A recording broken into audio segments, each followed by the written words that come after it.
now that we've looked at the story of Abraham from the perspective of the Hebrew Bible, let's turn to the Islamic version of the story, which shares some of the basic ideas, and yet there are some significant differences as well. First of all, if you scroll down from this video down a bit, you're going to see that there's a map. And when you look at the map, you'll see that Beersheba is the place where Abraham was. But beneath that, you have the wilderness of Haran, which is where Hagar and Ishmael are supposed to have been. They found the well and they settled over there. But you'll see further below it says Mecca. And in the Islamic tradition, they believe that Hagar and Ishmael actually went all the way to Mecca, and in fact that Abraham went with them there, which is a slight different version. Instead of being sent away, we certainly see in the Hebrew Bible that Abraham is deeply concerned for the welfare of Ishmael, who he does regard not only as his legitimate son, but there's some question whether it's his firstborn son or not his firstborn son. There's some clear vagueness in the Bible that when that phrase is used, they're careful to say, which one are we referring to, the one that was actually born first or the one that is that has the birthright. In any case, so Abraham accompanies Hagar and Ishmael down to Mecca, where they settle, and then Abraham leaves, and when he leaves, and Hagar says, "Are you sure this is? Did God instruct you to leave us here?" And Abraham says, "Yes, that's right." And after he leaves, that's when Hagar cries out that there's no more food and water, and suddenly a well appears. So the well in this case is a well that still is at the heart of the Islamic tradition. It's called the Zamzam well. And in a future lecture, we'll talk about what happens at the Zamzam well, but it is a very important part of Islamic ritual during the pilgrimage to Mecca. And so that's a clear reason from an Islamic perspective why these events must have taken place in Mecca, not closer to where Abraham was, as is the typical assumption in the Jewish and Christian traditions. So that's one big difference. We have a second significant difference that is connected with this question of the firstborn. In the Hebrew Bible, there's all this careful play around this wording. God says, "I want you to sacrifice your firstborn to me."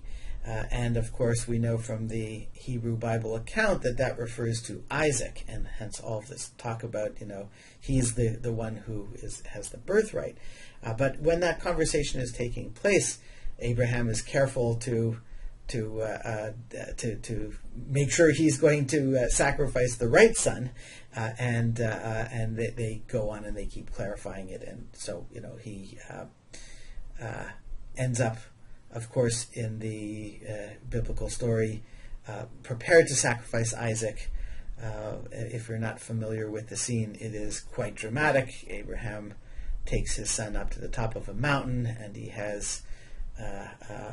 he puts him up on an altar and ties him up, and he takes out his knife, and he is about to slay him and sacrifice to God, which seems to be what God demands, when the angel Gabriel stops him and says, "No, you don't have to make that sacrifice, and look over there's a ram stuck in the brambles, sacrifice the lamb instead."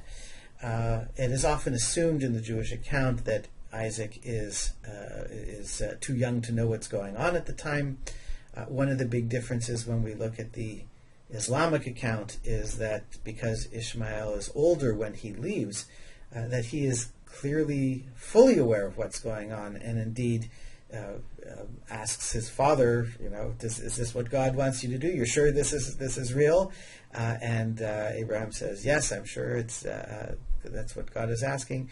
And he willingly sacrifices himself, and I think that makes a significant difference as well, that he is willing to sacrifice himself. So pay attention to that when you read through, look at the kinds of words that he uses to talk about his willingness to die. So we have a second significant difference there in who is going to be the one who is sacrificed.